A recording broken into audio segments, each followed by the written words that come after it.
Hello, my friends. I know many of you are getting ready for the PMP exam, and you recently heard from the PMI that the 7th edition is now one of the reference materials. In the next 15 to 20 minutes, we're going to cover everything that you need to know about the PMBOK Guide 7th edition and what exactly the 6th edition looks like compared to the 7th. So getting straight into it, if you take a look at the 7th edition, you realize that there are no process groups and knowledge areas described as such. Instead, you see this being replaced with domains and principles. That's the summary. So I call this the PMBOK Guide version 6 to 7 Cutover Mega Crash Course. This was put together by my buddy Roy and I. You can see the link up there, hybridprojectmanagement.com.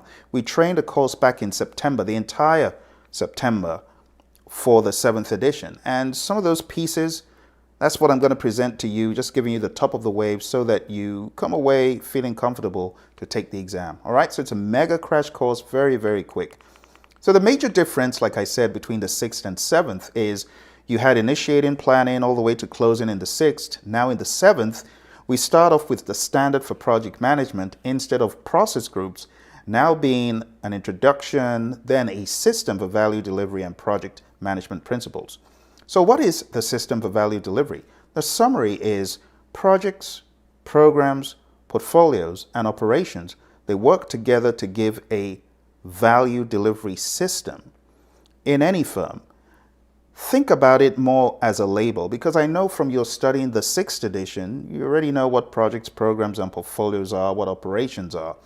But the focus on the 7th isn't those. It is more of the ultimate value that you deliver to the customer. And that's why it's called a value delivery system. So think about it like this.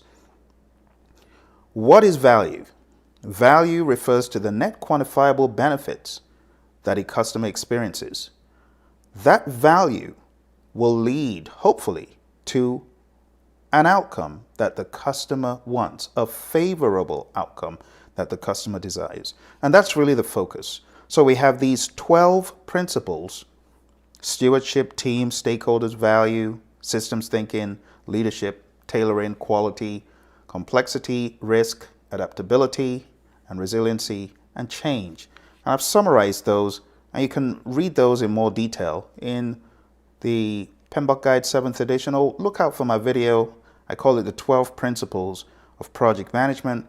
You can find that there as well, broken down into more detail. Now, the question often is, well, Phil, what happened to the knowledge areas? Well, the knowledge areas as labeled knowledge areas are not labeled as such.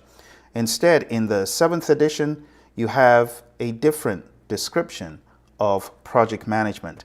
And this is broken down into what we would call project performance domains.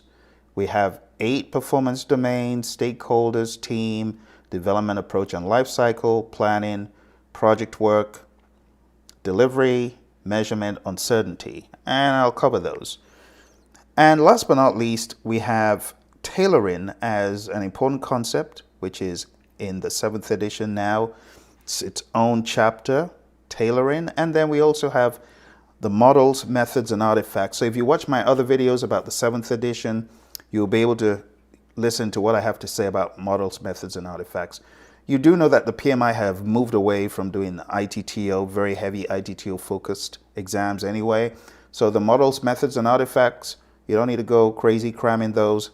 Just understand what they are and move on. And even if you don't have time to read all of those, PMI style has never been to focus on a boatload of inputs, tools, techniques, and outputs. It's more situational, asking you what you would do under various circumstances. So just keep that in mind when you're studying, okay? And just remember that not everything is in the 7th edition. Remember that the PMI tells you the content outline, the PMP exam content outline is what the exam is based on. So just take this as piece of the cake. In addition to this understanding, be aware that PMI Standards Plus is a digital content platform where there's a lot more information, like page 25 from the 6th edition. It really didn't go away. It's still looming in the background. So you haven't lost a lot of what you thought you had. For those of you who are PMPs, you haven't lost a lot of what you thought you had.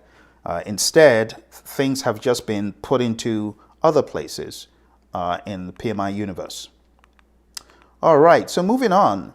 Very big concept to grasp as you move into the 7th edition is understanding why do we care to make this a little bit more agnostic. And the reason is not every project is like what you're seeing over there.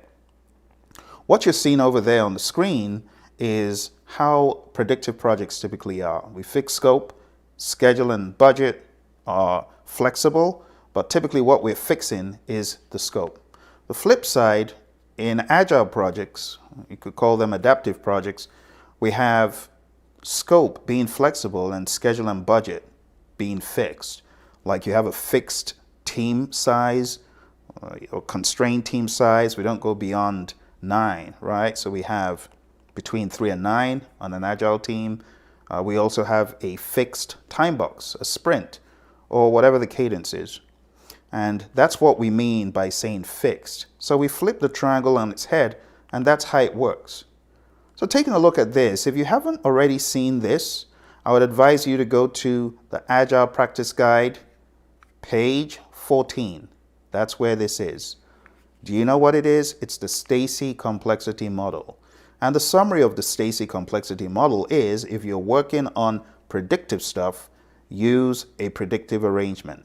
In other words, down here, you probably feel more at home, and it would make more sense for you to run your project in that way. There's nothing wrong in running projects in a predictive sense. PMI's research show that companies who deliver predictively but think in an agile fashion, they do much better than companies that think predictively and deliver predictively, right? So you could deliver one time, but that doesn't mean you cannot apply agile thinking to your project. You can. So the idea is, as we begin to move more into the realm of complexity, as you begin to move into the complex space, right, you need to be more agile in your thinking and in your doing, and ultimately you hit anarchy. And of course, more than ever before, you need to be extremely, extremely agile to the max. So that's the understanding I want you to have coming in. Now, moving on to the concept of process groups and knowledge areas, I really want to stress that all that you learned hasn't been lost. The 5 process groups of initiating, planning, executing, monitoring and controlling, and closing are still very relevant to your exam. In fact, it's one of the pieces talked about in the 7th